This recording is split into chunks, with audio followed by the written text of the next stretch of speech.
Well, I have an announcement that has to be made this morning.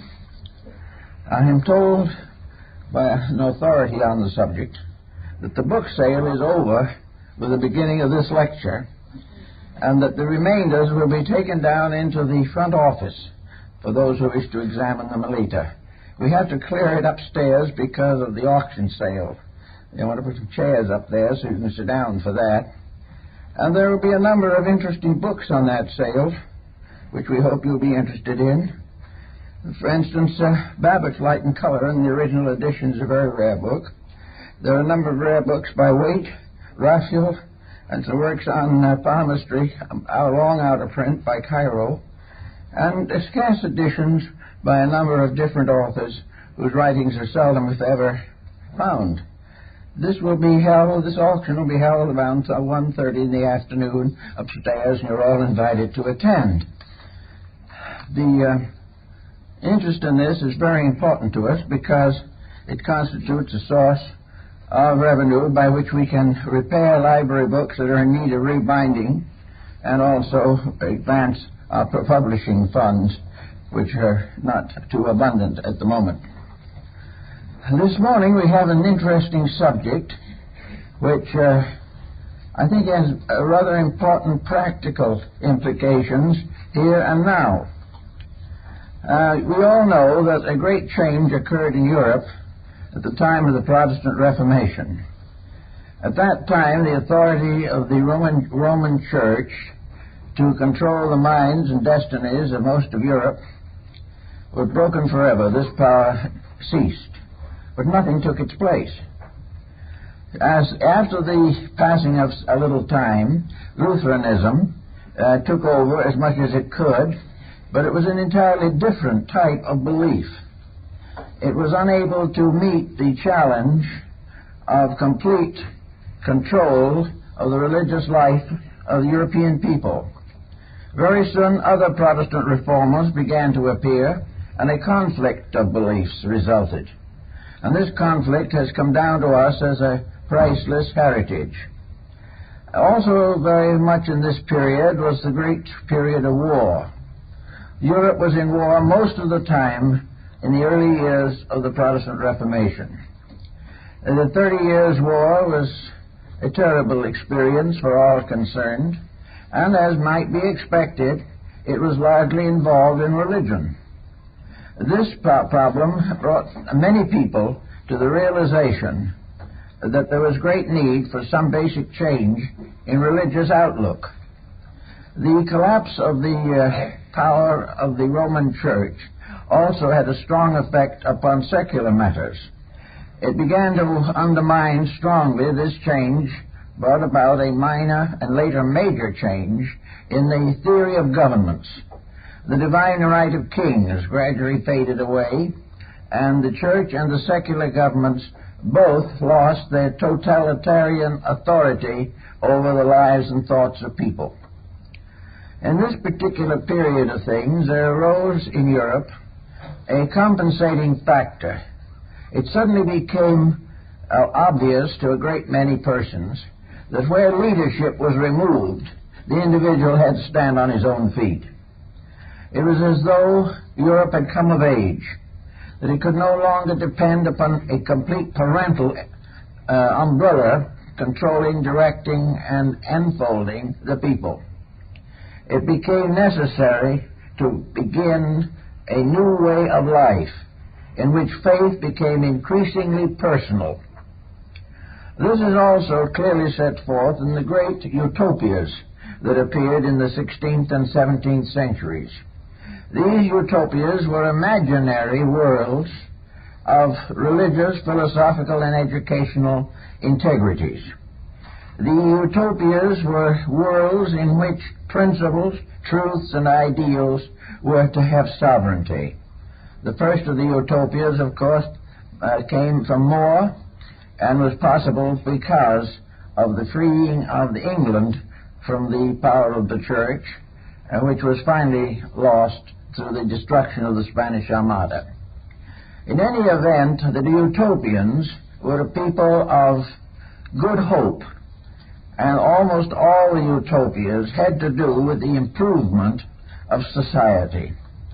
All of them, however, with the possible exception of Bacon's New Atlantis, all of these utopian dreams were very conservative, rather stuffy, and quite orthodox.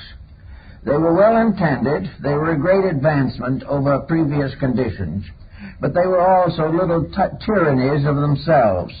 Those who lived in these utopians atmospheres did not have freedom. They had only the right of total obedience. They had to do exactly as they were told, or else simply be cast out of the organizations. They were not allowed freedom of thought. They were only allowed to be free from a previous despotism and to fall into a smaller one which they had manufactured for themselves. This, of course, led largely to the concept of colonization in the Western Hemisphere, and most of the colonists, except the Spaniards, were utopians. They were people looking to build a new commonwealth in the Western Hemisphere. They came over here for freedom of belief, but in a very short time began to impose restrictions on that freedom, so that in the end a tremendous pressure of orthodoxy dominated nearly everything.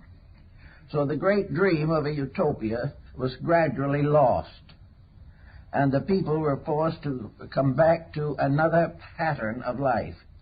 It is as though a child became an adult, and with this adult condition was expected to take care of his own internal resources.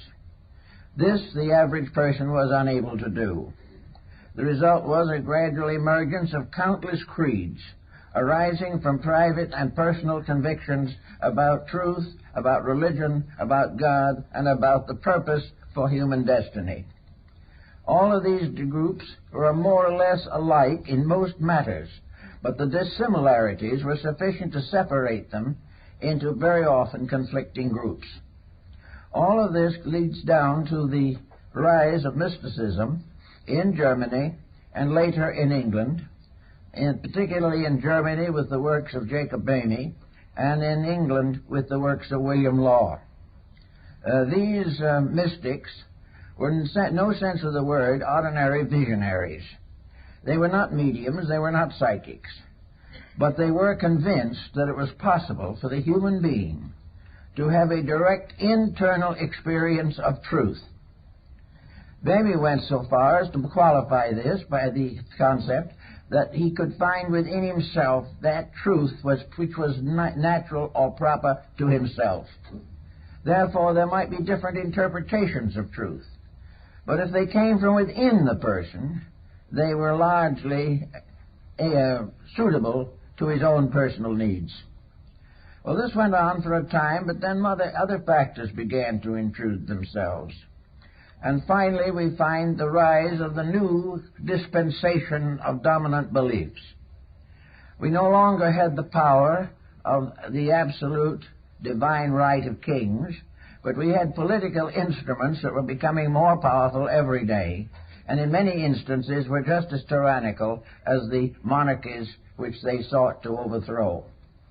We also lost the control of a great moral and ethical concept of life as found in religion through the rise of science. And in science we find gradually human dependencies turned more and more upon external pressures and circumstances. The individual trusted his life to the doctor instead of God. And the doctor himself, however, might be in prayer at the moment. But that was the way it worked out in common practice. Little by little, man became more and more convinced that his destiny was hopelessly involved in the material environment in which he found himself. His new ambitions were not necessarily for self-improvement, but for creature comforts. He was not so much concerned with being right as he was concerned with being rich. And of course, these various personal ambitions, made into groupings, formed the basis of one war after another. Little by little, the policies which the human being tried to build to maintain himself in a world in which there was no longer any spiritual or moral authority. The effort to do this has led to utter confusion and very largely to the problems that we face today. We know that Bacon named his New Atlantis after the description found in the Critias of Plato concerning the submergence of the Atlantean islands. Bacon doesn't say anything about the possibility of another world catastrophe of this kind. But in sober thinking, we begin to wonder if earthquakes and volcanoes destroyed the islands that disobeyed God. We are now a little bit alarmed and concerned over the rise of nuclear fission, which could produce a still greater catastrophe than that which is recorded by Solon. We are in the presence of a great and immediate danger. And what have we to face it with? Most people are very much frightened. The whole way of life has become so centered on material comforts, material concepts, material environments, and the fulfillment of personal material and ambitions that it seems impossible for the human being to survive the destruction of his own mistakes, or has to continue to exist without the comforts that he has declared to be essential to his survival. So today we are in the midst of another problem very much like that of the 17th century Adventists, the problem of what is next and how are we going to face it. Every day we pick up the newspapers and we find further cases of delinquency, further evidences of cruelty, and a continuing pageantry of selfishness and self-centered ambitions. It is obvious, I think, to most people, even the selfish ones themselves, that this procedure is impossible. The only possible end of it will be disaster. Now, in this case, we are much like the 17th century people.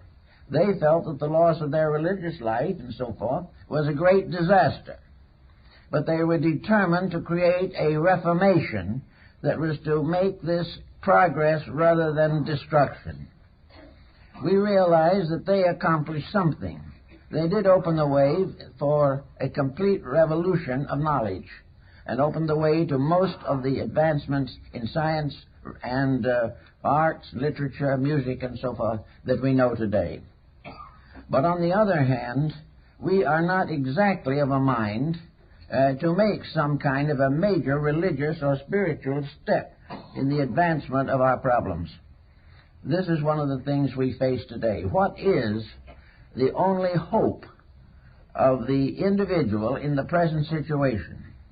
Surrounded by the dangers of delinquent children, surrounded by rape and carnage, surrounded by international complications that seem unsolvable, in the present of continual uncertainty concerning employment and survival, with rising tides of individualism expressing through constant strikes and the creation and organizations of groups to defend or destroy certain causes.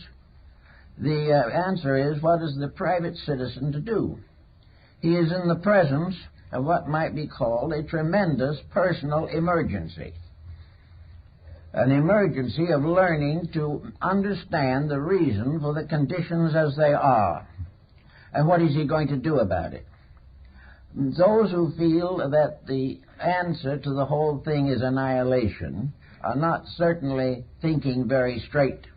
They are thinking very largely in terms of a dismal melancholy, a frustration, a negative psychology. They are becoming gradually, like hundreds of millions of people today, near borderline psychotics, pushed into this situation and into this dilemma by insecurity which they cannot face and do not understand. Well, to meet this, there's been a revival, again, of mysticism. And mysticism is something we've had with us always. It was in the church. It was before the church. It was in Alexandria, in Athens, in Greece, in Egypt. Mysticism was always an experience of personal integrities. In mysticism, the individual develops an internal realization that he is a significant being, that he cannot be simply pushed aside or decimated by circumstances. He has inalienable rights, and the most important of his rights is that he has the right to be right. He has the privilege to live well regardless of the environment in which he finds himself, To transcend a material environment, each person must find a depth within himself. We spend a lot of time saying what is wrong with the environment, but we do not realize that it is our adjustment to the environment which is essentially destroying us. We are unable to survive the pressures of things outside of ourselves, and yet we have within ourselves principles that are indestructible. But we do not realize this and do not know how to use the tremendous internal potential that has been given to us by an all-wise providence. Actually, no individual is destructible unless he destroys himself. In some mysterious way, he must be the cause of his own failure. He must be the reason why he is a narcotics addict. This was not destined. This was not something that was predestined and foreordained. It was a weakness of himself, a lack of internal strength and integrities. And these, in turn, in all fields of violence with which we are now suffering, alcoholism and gasoline do not mingle. All these things, and the crime waves, the accident waves, the adulterations of food, the exorbitant exploitation of the commonwealth, these things all rest with people. They are not something that rose out of an infinite demand for obedience or decimation. They were problems which we created ourselves. And we really recreated these problems because we were not strong enough to keep the principles that we believe. Actually, by recent testing and so on, and recent surveys that have been made, 4/5 of the Earth's population has religious affiliations. And the other fifth, having little or no religion, is also comparatively indifferent. Also, occasionally, it presents the same kind of problem that religion itself presented in the times of the Holy Inquisition. Actually, however, the available resource of spiritual conviction is enormous. And the only reason why it is comparatively impotent in these times is because we don't use it. We are not able to capitalize on our own internal capacities for faith, strength, and courage. We have become so addicted to problems that the great tragedy is loss of material things. The infinite disaster is economic failure. While these are the attitudes, we are going to sacrifice principles for profit, and we are going to sacrifice our own inner life for the maintenance of things that are comparatively secondary. So the modern thinker is drifting back, at least in spirit, to what might have been termed mysticism.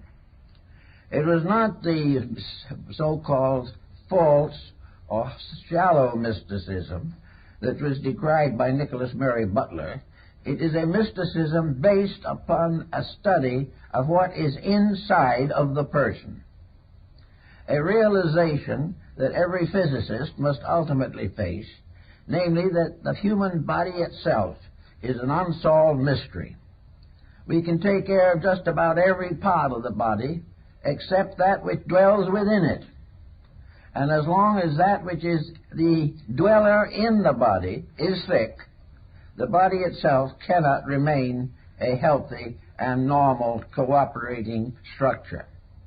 We have to find out about the person in the body, the power behind the body, how strong it is, how thorough it can function, and how it can come to assist us in the present dilemma. Plotinus, of course, who was one of the greatest of the Neoplatonic mystics, was convinced that the power within the body was the savior not only of the body, but the savior of the mind and the savior of the world. There is a power of salvation in every living thing that, if it is applied, becomes part of an infinite potential for survival for all living things.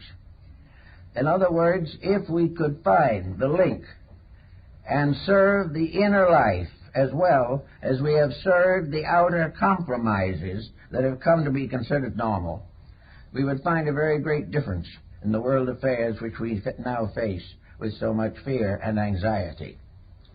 So the mystics have a certain point on this subject, which is not a metaphysical point primarily. It transcends that. It is more like a mysterious science of the soul. It is something that has nothing to do with the common visionary experiences of psychics. It has to do with certain deep processes within ourselves. Plotinus describes the great journey of life as the journey of that which is lonely to final union with that which is forever alone. There is some way in which the individual going inside of himself finds allness, whereas if he continues forever going out from within into the world around him, he does not find allness, he finds ultimately nothingness. The mystics in the early modern times had many very interesting and constructive points of view. They all agreed that the final liberation of the individual from ignorance was self-discipline and self-attainment, that there was no possible way in which material education could save the individual, only if that individual uses education to release the inner life within himself. Education is to help him to be more rather than simply to increase his earning power. Enlightenment is not something that makes him master over other men, it makes him master over himself. Everything that has to do with the improvement of self is important to the common good. But the things which constitute improvement of self do not conflict in any way with the advancement of the collective. It is not the creation of the egotistic, self-centered self that wishes to dominate all others, but the self that, having no interest in dominating others, has found union with self. Having found union with self, honesty is possible. Honesty also has to do now with the courage necessary to achieve this union. And as in the case of the colonies that came over here, most of those that came to this country in the beginning, except the Spaniards, were utopians. They all came here searching for a new world in which they could live their principles. They came here for the holy experiment, as William Penn called it, the experience of creating a cooperative commonwealth, and to place at the head of that commonwealth an omniscient power. They were to serve God through the establishment of a way of life in which godliness was possible to the average person. It was the overcoming of selfishness and the overcoming of ambitions that dominated the theories behind men like William Penn. Yet when they came over here, within a short time they were in trouble. In a very short time they began to exile their own members for differences of opinion. Little by little, economic processes took over, land was fought for, all kinds of misdeeds were committed against the native aborigines. Everything that had been part of the real principle gradually faded away to leave the powerful, destructive, industrial, economic complex which has gotten us into the present difficulty. Now, we know from the religions and beliefs of countless nations that faith is a tremendous thing. Now, what is faith? Faith is the cure for fear. Faith is that which makes it possible for the individual to remain dedicated through character and integrity with truths which he does not fully understand. He may not understand the universe, but as far as his own faith can go, he can treat that universe with respect, intelligence, and kindness. He may not know the end for himself, but faith gives him a realization that he was not created by an accidental power. He was not here for no reason, and the reasons for his being here are still under dispute because all knowledge today avoids these questions. considering them unanswerable, or creating some kind of an arbitrary, insufficient solution to the eternal problem. Faith, therefore, begins with a quiet acceptance of the fact that there is a reason why we are here. There is also a reason why we are in trouble. And the reason why we are in trouble is because we are living in variance with the laws of nature and the laws of God. Now, many today do not like to think of the powers of God. God becomes a symbol of an autocrat. We have God more or less involved in the concepts that dominated the Middle Ages. But actually, we have to assume that somewhere there is something behind what is happening. There is some reason why the individual making certain mistakes always suffers. And there is also some reason why, when he corrects his mistakes, he suffers less. There is some kind of a law and order in everything, and every science has discovered the fact of law and order, but not always able to explain the workings of these facts or to define them completely. In daily life, therefore, we have people today who are in all kinds of disasters and distresses. We get phone calls every day from persons who are unable to carry their problems with dignity. They do not believe that they should be suffering. Well, we have to agree that probably they shouldn't be suffering, but they are suffering because of something they shouldn't be doing. And this goes on and on and on. Many people, for instance, have decided in their own minds that membership constitutes a solution to moral problems. It does not. You can belong to anything or nothing and be in the same trouble if you continue to make the mistakes that have gotten you into the trouble in the first place. There is no escape from difficulties by adding your name to a roster or presenting a church with a stained glass window. This is not an act of piety. It is bribery. And all types of bribery are unpleasant in the sight of divinity. We are not supposed to try to buy our way into a better state of life. This was one of the points that annoyed Martin Luther and resulted in his final separation from the church. We are not here to buy our way to heaven. We are not here to buy indulgences. We are not here to show our religion by attendance to anything. We are here to have the opportunity to grow. As one of the Rosicrucian mystics in the 17th century pointed out, we are all abecedarian students in the school of the Holy Spirit. In other words, we're in various grades, mostly apparently in the lower grades, of the hope of redemption. We are probably somewhere in the second or third grade, and we are all in the same little red schoolhouse together. And in this schoolhouse are the grades all the way from a kindergarten to a high school graduation, and all carried by the burdened life of one teacher. Now, this more or less represents the general state of things as it is. The great universities do not change the facts very much, as Comenius so wisely pointed out. He pointed out very definitely that the only solution to the world's problem was personal honesty. And personal honesty is very hard to develop. Another thing Comenius was perfectly certain of was that we must depend upon the children of this generation to run the world in the next generation. And unless they are taught properly now, they will preserve the delinquencies of the present day into the infinite future. Then Comenius said, you must start with the very basic principles of life and education. The most important of all educational factors is integrity. And every child should be taught to be honest before he is even taught to read and write. I think I mentioned before that I went over a curriculum that is in use in Japan in the school system of how the studies are arranged.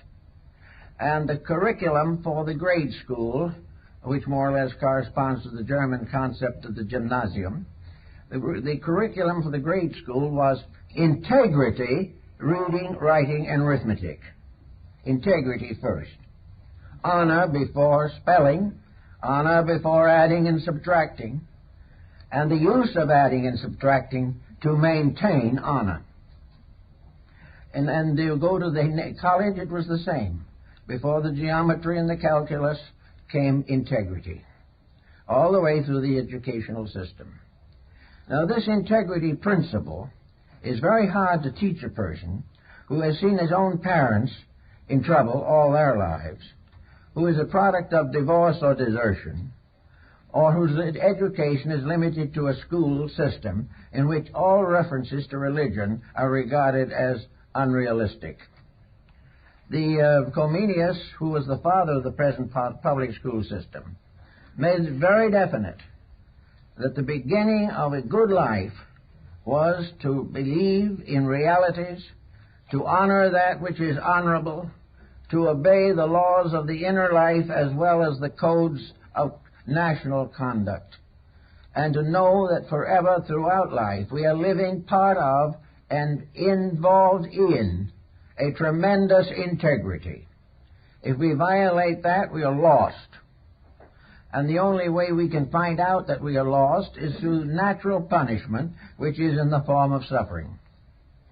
Therefore, the beginning of our understanding is that we shall, without proof of a scientific nature, but a proof proven by tens of thousands of years of human experience, that the individual has the right to live well, that he has the right to keep the truths, even if others break them, that he has the right to be honest regardless of temptation, and he has the right to be an intelligent creature unless he violates or sacrifices that right to maintain some stupid pattern of his own. So that out of this comes the old belief of Comenius, that the child should learn to know and to understand that he is living in a great divine university, in which by experience he learns all things, and that this experience is not only his teacher, but is also the instructor of every other living thing. For all creatures that inhabit the earth survive by experience, and also survive by keeping rules, which they intuitively or instinctively obey, whereas man who has a better mind is given largely to breaking them.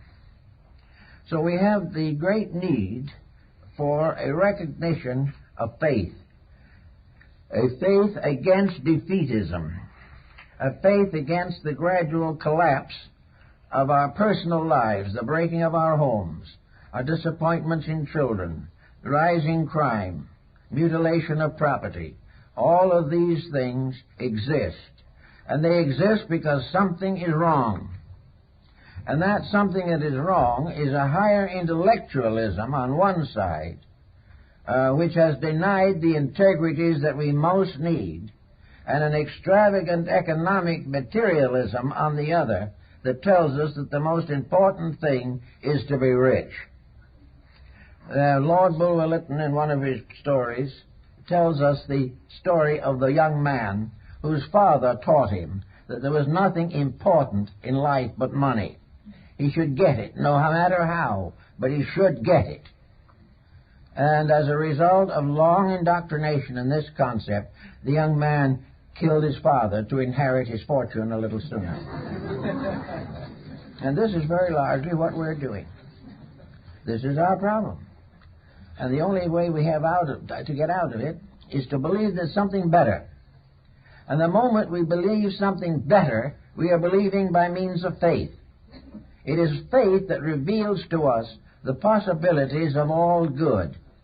And this faith is sustained by the experiences of 100 different cultures and civilizations, that all have passed through the same experiences and have all failed from the same causes. And there is no reason to assume that we will not fail also if we do the same things that they have done, make the mistakes they made, and forever compromise principle and truth for profit. Now, war is one of our great enemies, and nuclear physics is another. These are now combined together. Even assuming that we never do have a nuclear war, the race for nuclear armament is going to finally leave us with a planet so polluted by waste material from atomic research, nuclear research, that we can't live on it. All of these things go on and on and on, and are a strange evidence to absolute mediocrity of thinking. They are really little better than the attitudes of a person psychologically disturbed. And we consider this disturbance by a variety of names, but the answer is that we are sick. We are sick because of the fact that we have lost a vision of constructive purpose. We have lost the dream of being something that would be a pride to pass on to the future. We are not only no longer planning to pass something worthwhile along to the future, but at the moment we are afraid that we have destroyed the future along with ourselves. Now, this type of thinking is fear. And fear is destroying our morality. It is undermining our education. It is making it apparently desirable to have all the fun you can for today because tomorrow you'll be dead. This was the old Roman concept and is the reason why they put a skeleton at the banquet table. It was to remind that only one end comes to all, the dance of death, the endless procession that ends in the grave. Now, all of this doubtful, negative thinking is gradually taking over, and we do not know what to do about it. We'd like to have better leaders, but leaders have to be chosen from the ranks of followers. And while the followers are as they are, the leaders will be no better. We would like to have someone come along and solve the whole thing and sign a great treaty by which we would end forever all nuclear competition. The question is, how are we going to find anyone to sign that treaty? How are we going to find anyone so much better than we are that they will keep rules that we would break to personal advantage at any moment? So we come right back to the problem of building an inner life to take care of whatever happens on the outside. We are part of something that is larger than we are. The belief that man survives, the phenomenon of death, has been universal. And this universal sense of survival, this something that must go on, whether you wish to assume that this going on is through progeny or through the perpetuation of the internal self in our own natures, the problem is something must go on. And something that goes on must be better than what we have now, or it won't go on. So each person has to make his own adjustment. For this problem, when it comes to the end of life, each one of us must face our own conduct. We must meet the ends which we have come to deserve. And after we go into the earth, we will no longer be able to blame anybody for anything. We have the need to build a decent life now, and build a good life now. Some years ago, I was present at the deathbed of a very nice young man. He was happily married. He had 2 lovely children. He was well-to-do, and he was a trained scientist. He was an educated man, a university man, frightened to death. Death was not the worry, primarily probably. It was the fear of death. He did not want to die. He felt it was a great injustice, and yet sarcoma had taken him. And I was with him just a few hours, in fact, a few minutes before his death. I saw that strange gray pale go over him when death came. And you couldn't but wonder to yourself what this was all about.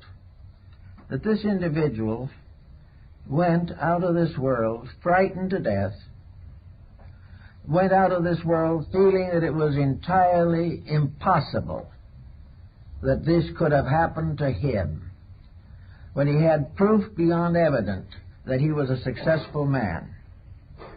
I remember the last day before he passed, he looked at me and he said, I wonder, is there something beyond this? Is it true that there may be a life beyond this? He couldn't be sure in himself, but he began to wonder. Now, today, most people are wondering if there are any times beyond the ones we're in.